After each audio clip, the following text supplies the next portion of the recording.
நிறைய பேருக்கு கடவுள் பிடிக்காது. ஆனா கடவுளுக்கு அவங்கள பிடிக்குமே. திருத்தமிழ் வாழ்க, வாழ்க திருத்தமிழ். சகோ வணக்கம். அதாவது கடவுளுக்கு நம்மளை பிடிக்குமா, நம்மளுக்கு கடவுளை பிடிக்குமா, இது மேட்டர் கிடையாது. அதாவது வந்து பிறந்து விட்டோம், சொந்தம் வளர்த்து விட்டோம், அவ்வளோதான். இப்போ வேற வழி இல்லை, மரணத்தை நோக்கி பயணம் பண்ணுறோம். உங்களுக்கு நம்பிக்கை இருக்கோ இல்லையோ, மரணம் என்பது ஒரு உண்மை, சரிங்களா? ஆனால் அந்த மரணத்துக்கு அப்புறமா ஒரு மர்மம் இருக்கா இல்லையா? இல்லைன்னா தப்பிச்சுக்கிட்டோம், இருந்தால் மாட்டிக்கிட்டோம். அப்போ அப்படி ஒன்று இருந்தால் அதிலிருந்து எப்படி தப்பிக்கலாம்? அதுக்கான வழிகள் உங்கள் அப்பா அம்மா, அதாவது நான் சொல்கிறது எல்லோருக்குமான மாம் டேட் இல்லை, உங்களுக்கான அப்பா அம்மா எந்த மதமோ எந்த பிரிவோ அவங்கக்கிட்ட அது வழிகாட்டுதல் இருக்கும். இல்லைனாலும் கூகுளில் போயிட்டு கடவுளில் போயிட்டு தேடிங்க. கடவுள்னா கூகுள் தான். இப்போ நம்ம சொல்கிறோம்ல, என்ன ப்ரோ புரிஞ்சிக்க மாட்டேறீங்க அப்படின்ற மாதிரி தான் கூகுள். இது கூட ரொம்ப சிந்திச்சு வச்ச பேர் தான் கூகுள்னு. ஸோ அன்னைக்கு கடவுள்கிட்ட போய் கேட்டு தெரிஞ்சுக்கிட்ட விஷயத்த, கிளியர் பண்ணிக்கிட்ட விஷயத்த இன்றைக்கி எல்லார் கையில் வந்துருச்சு கூகுள். போயிட்டு கிளியர் பண்ணிக்கலாம், எது வேணாலும் சர்ச் பண்ணிக்கலாம், யாருமே தேவை கிடையாது. அவங்க கொடுத்துட்டாங்க அவங்க கையில். காலங்காலமாக எப்படி அவங்க வழி நடத்துகிறாங்களோ அந்த மாதிரி. இப்போ ஒரு காலத்தில் ஒரு பெரிய மகான்களை வைத்து, அண்ணன்மார்களை வைத்து திருடக்கூடாது, பொய் சொல்லக்கூடாது சொன்னாங்க. இப்போ சிசிடிவி கேமராலாம் வந்துருச்சு.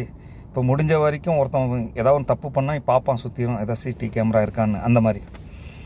ஸோ இது என்ன சொல்ல வந்தேன்னா, அதாவது இறைவன் இறையில் அனைத்தையும் ஒரே டைமில் இறைச்சிட்டான். அதோடு அங்கே நின்றுட்டான், இறைச்சிட்டான். இறைத்ததை யாருன்னா எல்லோருக்குமான மாம் டேடு,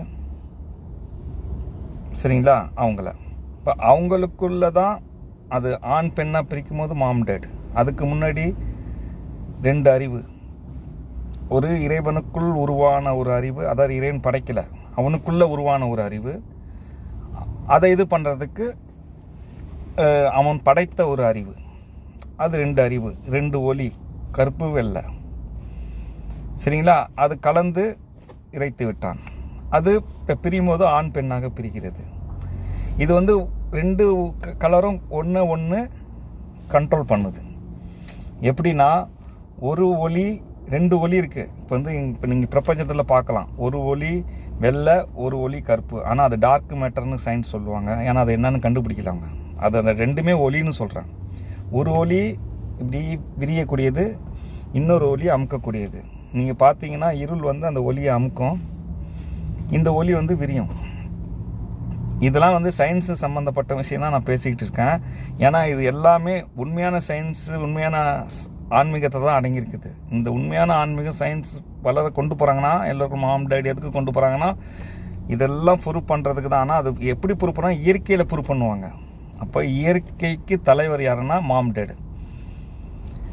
இறைவன் இதில் எதுக்குமே பொறுப்பு இல்லை. ஏன்னா பொறுப்பை மாம் டேட் கையில் ஒப்படைச்சிட்டான். அவங்க என்ன பண்ணுறாங்கன்னா, இந்த உலகத்தை சரி பண்ணிகிட்டு இருக்காங்க. அது காலகாலமாக, அது ஒன் டைமில் எதுவுமே நடக்காது. இப்போ உதாரணத்துக்கு சொல்லப்போனால், இந்த அணுகுண்டு கண்டுபிடித்தார் பார்த்தீங்களா? நீங்கள் அவர் வரலாறு படம்லாம் பார்த்துங்க, ஆராய்ச்சி பண்ணிங்க.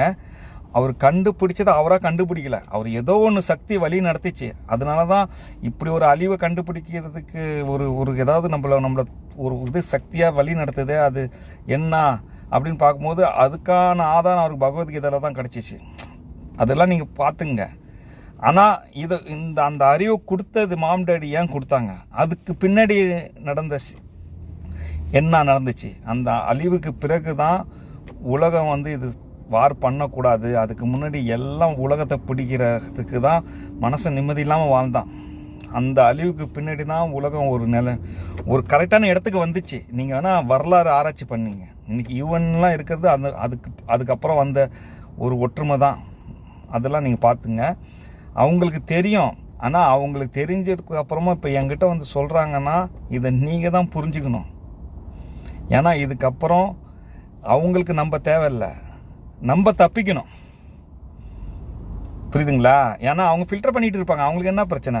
இப்போ மழை நீர் மேலே போகுது, சரி, தண்ணி வந்து மேலே போகுது, மழை நீராக கீழே வருது, திரும்ப மேலே போகுது, கீழே வருது, ஃபில்டர் ஆகிட்டே இருக்குது. மொத உப்பு நீர் தான் இருந்துச்சு. உப்பு நீர் மேலே போய் ஃபில்டர் ஆகி தான் பூமியில் எல்லாமே உருவாச்சு. இதுவும் ஒரு சயின்ஸ் தான். ஆராய்ச்சி பண்ணுங்கள்.